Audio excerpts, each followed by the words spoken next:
Oke, mari kita langsung selami pembahasan kita kali ini. Kita bakal mengeksplorasi perjalanan hidup yang luar biasa menarik dan sejujurnya kadang-kadang cukup berbahaya dari sebuah JSON Web Token atau yang biasa kita sebut JWT. Kalau Anda bekerja di dunia pengembangan web modern atau mengurus API, Anda pasti udah nggak asing lagi kan sama token yang satu ini. Tapi pertanyaannya, seberapa paham sih kita tentang apa yang sebenarnya terjadi dari detik pertama token ini lahir sampai akhirnya dia mati? Nah, ini dia satu paradoks utama yang bakal bikin kita mikir keras hari ini. Gini, kalau JWT itu pada dasarnya memang didesain tanpa status, alias nggak butuh database sama sekali buat divalidasi, terus gimana dong cara kita benar-benar mematikannya? Percaya atau nggak, saat ini ada jutaan aplikasi yang rentan kebobolan justru karena para developernya memperlakukan token ini layaknya kotak hitam ajaib. Pokoknya user login, dapat token, beres deh. Tapi coba bayangin, apa jadinya kalau tiba-tiba Anda harus mencabut akses seseorang detik itu juga? Memecahkan masalah ini butuh pemahaman yang benar-benar mendalam soal siklus hidup token itu sendiri. Untuk menavigasi celah-celah keamanan JWT yang kadang menjebak ini, kita punya peta jalan yang jelas. Pertama, kita bahas anatomi JWT. Kedua, pertarungan antara algoritma RS256 versus HS256. Ketiga, perdebatan abadi antara local storage versus cookies. Keempat, kita masuk ke area gelap, eksploitasi dan kerentanan. Dan yang kelima, kita kupas tuntas masalah pencabutan atau revocation. Oke, mari kita mulai dari yang pertama, yaitu anatomi JWT. Kalau kita merujuk pada spesifikasi IETF yang juga dicatat oleh Wikipedia, JWT itu sebenarnya dibangun di atas standar-standar lain yang saling berkaitan. Dan arsitektur ini brilian banget, bahkan raksasa finansial sekelas Visa menjabarkan hal ini dalam panduan keamanan mereka. Visa menggunakan standar JWE untuk enkripsi di tingkat pesan. Fungsinya buat ngelindungin data super sensitif kayak nomor kartu kredit. Terus mereka pakai JWS untuk menandatangani pesannya. Tujuannya simpel tapi vital, memastikan isi datanya nggak diotak-atik sama sekali di tengah jalan. Secara fisik, kalau Anda pernah iseng ngecek token JWT, bentuknya tuh cuma kayak teks acak yang panjang banget. Tapi aslinya, itu adalah struktur 3 bagian yang dirangkai dengan sangat rapi. Ketiga bagian ini di-encode pakai format base64 URL. Ingat ya, URL yang artinya nggak ada tuh karakter padding atau pengisi ekstra di belakangnya. Ketiga bagian ini cuma disambungin secara bersih pakai 2 tanda titik. Praktis banget kan buat dikirim lewat URL atau HTTP header? Nah, di dalam bagian tengah atau payloadnya, ada yang namanya claim, atau simpelnya data tentang si pengguna. Total ada 7 nama klaim standar yang terdaftar secara resmi. Anda bebas nambahin data custom tentu aja. Tapi, ada satu yang sering banget dilupain orang, yaitu klaim GTE, atau pengidentifikasi JWT. Padahal, ID unik ini benar-benar krusial kalau nanti kita mau melacak atau mencabut token spesifik di akhir masa hidupnya. Lanjut ke bagian kedua dari pembahasan kita, tanda tangan RS256 versus HS256. Melihat perbandingan data dari platform WorkOS ini, kita nemuin kontras yang sangat menarik. Algoritma HS256 itu sifatnya simetris. Dia cuma pakai satu kunci rahasia buat bikin token, sekaligus buat memverifikasinya. Masalahnya, kalau Anda punya banyak microservice yang butuh memverifikasi token itu, setiap service tersebut berpotensi jadi sumber kebocoran besar. Sekali aja rahasia itu bocor, kelar deh. Di sisi lain, RS256 mainnya jauh lebih aman untuk skala besar karena sifatnya asimetris.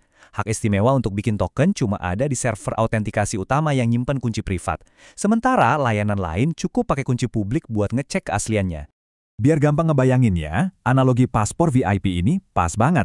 JWT itu didesain untuk memberikan kepercayaan satu arah. Paspor VIP membuktikan siapa Anda, tanpa petugas bandara harus repot-repot nelpon pemerintah di negara Anda setiap kali Anda mau lewat. Tapi, kalau paspor itu dicopet, si pencopet bakal dapat akses VIP penuh kemana aja sampai tanggal kedaluarsa paspor itu habis. Kekuatannya luar biasa, tapi risikonya juga nggak main-main. Sekarang, kita masuk ke bagian ketiga, local storage versus HTTP only cookies. Disinilah token ini hidup saat berada di browser pengguna. Kita harus benar-benar paham perbedaan dua metode penyimpanan ini. Local storage itu primadona banget karena gampang pakainya. Tapi sayang, ini adalah taman bermain impian buat serangan injeksi script atau XSS.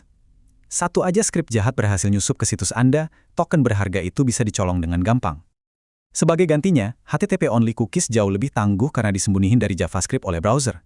Tapi, ya ada tapinya. Pakai cookie berarti Anda ngundang risiko baru bernama CSRF.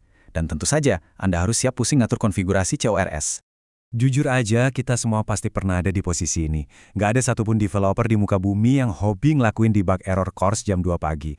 Rasanya jauh lebih menggoda buat copy-paste jawaban dari Stack Overflow tahun 2017 dan langsung lempar tokennya ke local storage, kan? Tapi percaya deh, keamanan itu harganya jauh lebih mahal dari kenyamanan sesaat. Frustrasi ngurusin debugging itu nggak ada apa-apanya dibandingin sama kepanikan luar biasa pas tahu data user Anda dirampok karena kerentanan XSS.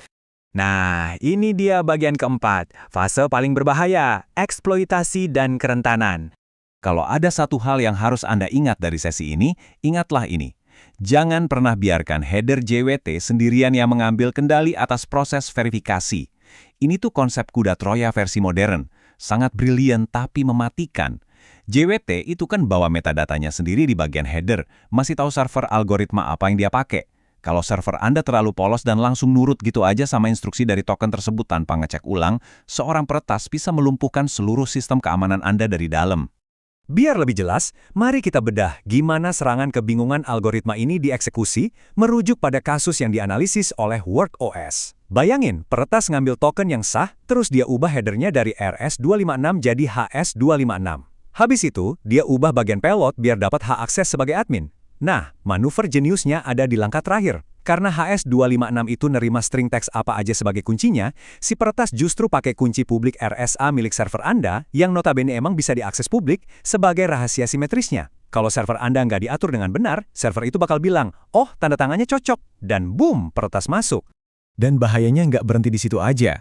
Laporan dari tim ahli di Invicti dan Pentester Lab nunjukin beberapa celah gila lainnya. Misalnya nih, ada trik di mana peretas ngubah algoritma di header jadi none, dan parahnya, beberapa library versi lama ngelewatin token itu begitu aja tanpa divalidasi.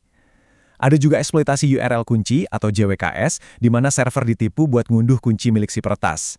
Oh, dan jangan lupain soal parameter key atau key ID.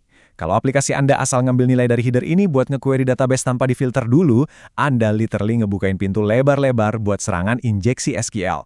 Akhirnya, kita sampai di tahap akhir siklus hidup, bagian kelima, masalah pencabutan. Disinilah kita dihadapkan pada sebuah ironi yang cukup bikin pusing, seperti yang disoroti oleh tim arsitektur dari OneUptime. Tujuan utama kita pakai JWT kan supaya server nggak berat gara-gara harus ngecek status sesi terus-menerus. Tapi begitu JWT ini diterbitkan, dia sah secara mutlak sampai detik kedaluarsanya tiba. Gimana kalau user tiba-tiba logout? Atau gimana kalau akunnya kehack dan harus kita blokir saat itu juga? Selama token itu belum kedaluarsa, secara matematis, server Anda masih akan menganggapnya valid. Lalu, gimana cara kita mengakalinya? Analisis dari OneUptime ngasih kita beberapa opsi praktis. Anda bisa pakai sistem blacklist, tapi siap-siap aja database Anda kerja keras. Anda bisa pakai strategi pembuatan versi token. Tapi kalau mau yang optimal, pendekatan hibrida adalah kuncinya. Caranya, bikin umur JWT sangat pendek.